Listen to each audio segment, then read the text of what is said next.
je pense que c'est une question qui se doit d'être explorée. Le processus de prescription. Puis là, je vais partir avec la grande question. Pourquoi qu'on attend?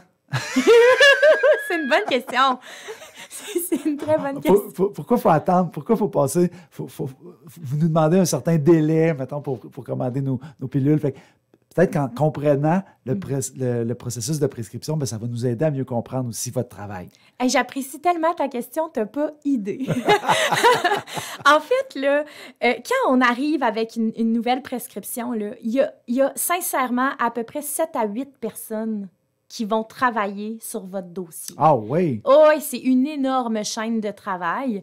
Et donc, c'est pour ça que, tu sais, c'est vraiment un travail en chaîne. Donc, il y a un petit panier qui vous est dédié où est-ce qu'on met vos médicaments, votre prescription, votre petit reçu là, pour la caisse. Là, on va prendre le temps du début. Là. Oui. Vous êtes chez le docteur.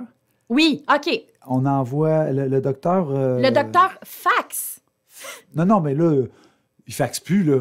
Je moi, jure. mon docteur, il remplit ça sur son ordinateur puis il pèse sur Enter. Mais moi, ça rentre dans un fax. OK. Un fax. OK, good. Un vrai fax, là.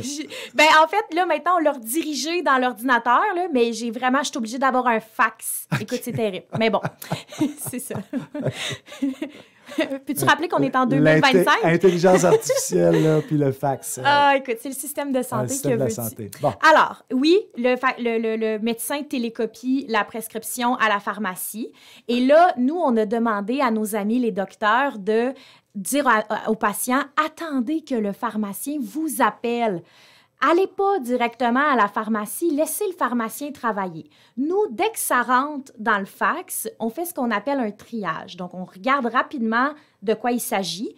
Évidemment, si c'est un antibiotique pour une pneumonie, on va le faire tout de suite. Oui. Si c'est quelque chose, exemple, on fait un ajustement d'un médicament qui prend de toute façon 3 semaines à agir, bien, on va se garder des fois un 24-48 heures pour prendre le temps de préparer les choses. Alors, on reçoit la prescription. J'ai quelqu'un qui l'informatise parce que malheureusement, vu que c'est rentré dans le fax, bien, il faut le remettre dans notre machine à écrire à nous. OK.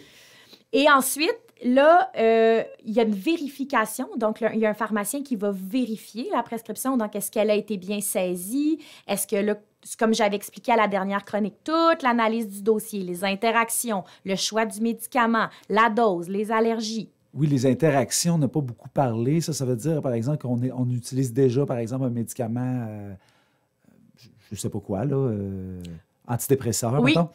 Ça pourrait avoir une interaction, le nouveau médicament. Exactement. Fait que là, nous, il faut s'assurer que... Parce que s'il y a une interaction, bien, des fois, on va changer la molécule, des fois, on va ajuster la dose. Fait que là, on fait ce travail-là. Et une fois qu'on a mis notre sceau qui dit, OK, parfait, ce traitement-là, dans ce dossier-là, il va être correct, bien, c'est là qu'on appelle le patient et que là, on lui offre on lui dit, bien, on a bien reçu votre prescription. Est-ce que vous voulez la faire préparer ou vous voulez la laisser dans votre dossier? Parce qu'il y a certaines prescriptions que les patients ne vont pas avoir besoin tout de suite. OK. Puis là, ça, c'est la première fois que le pharmacien intervient.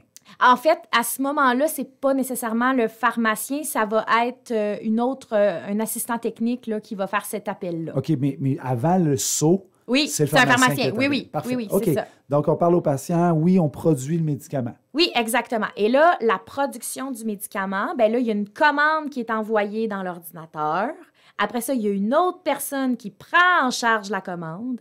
Après ça, il y a des robots qui font la préparation des médicaments dans les petits pots. Là. Le robot, j'imagine, il faut le programmer. Bien, en fait, c'est quand on fait la prise en charge de commande, on y envoie une commande au robot. C'est ça.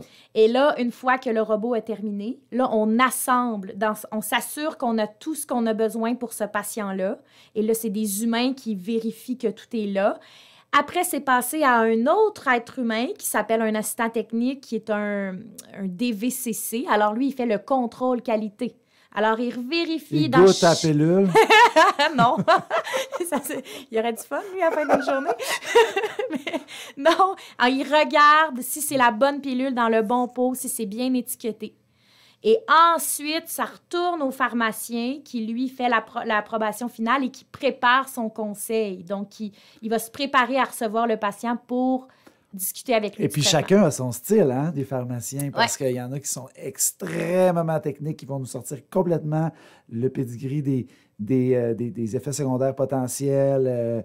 Il y en a d'autres qui vont plus être, on dévoile le médicament, on va, savez-vous comment ça marche, être plus sommaire, puis si la personne a des questions, là, à ce moment-là, il va y répondre. Oui. Mais ça, c'est quand même Oui, particulier. mais je trouve ça le fun, ce que tu apportes. Puis la vérité, là, c'est que dans notre formation, là, ce qu'on devrait faire, là, c'est toujours dire aux patients qu'est-ce que le médecin vous a dit par rapport aux médicaments et laisser le patient parler.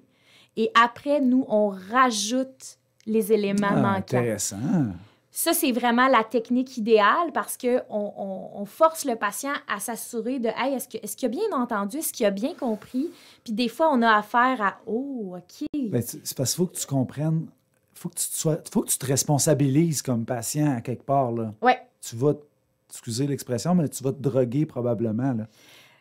Tu sais, Ouais. je veux dire, Oui, je veux c'est dire ça. tu vas consommer des médicaments qui vont affecter de quelconque façon ton corps, ton à esprit. Je pense que c'est important de le savoir. Oui. De savoir à quoi s'attendre. Fait que si tu n'as jamais de questions, tu fais confiance comme si... C'est correct de faire confiance. Oui.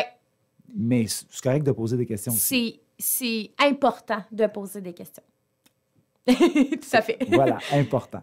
Ah ben, c'est vraiment intéressant. Fait que là quand on voit là, qu'il y a plein du fourmillement derrière le comptoir, là, on vient de comprendre tout ça. Là. Puis les robots, là, la robotisation, là, Oui. est-ce que ça l'a permis d'accélérer le processus depuis les années que que c'est venu au monde, tout ça? Là?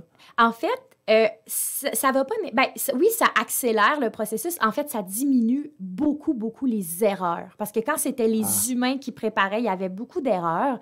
Et en fait, nous, notre choix d'aller vers la robotisation, c'est pour sécuriser le processus.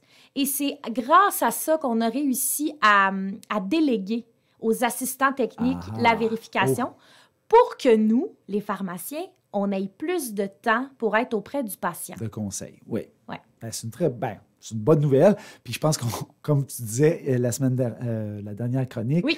Il va y avoir de plus en plus de rôles qui vont être pris par les pharmaciens dorénavant. Ouais. Donc, les techniciens, là. C'est pas pour rien qu'on a ouvert une technique en pharmacologie en Abitibi-Témiscamingue dont vous avez contribué. Là. On a contribué, puis honnêtement, c'est une technique... En fait, merci de me donner l'occasion d'en parler parce que j'ai travaillé dessus. C'est tellement une belle technique. Ils forment vraiment des... C'est comme si...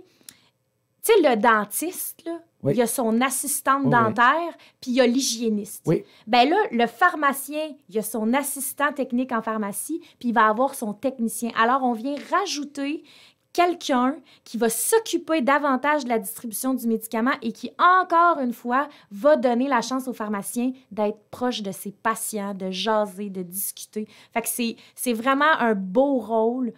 Puis là, c'est ça. Les gens, ils s'inscrivent pas beaucoup à cette technique-là parce que c'est tellement inconnu. Les premiers ont sorti en juin dernier. Ah, ouais, hein? Ouais, c'est un nouveau métier. Là. Ah, ouais. Wow. C'est des pionniers, là, les gens qui vont faire bravo, ça. Bravo. Ouais. Ben, Kim Blanchette, merci encore pour cette belle chronique aujourd'hui. Donc, le processus de prescription, nous voilà plus informés. Merci, je vais pouvoir dire la réponse à mon ami. Parfait! En fait, la réponse que tu dois savoir, c'est qu'il faut idéalement faire préparer ces médicaments 48 heures à l'avance. C'est vrai. Oublie pas. OK, merci. C'est bon, merci Kim.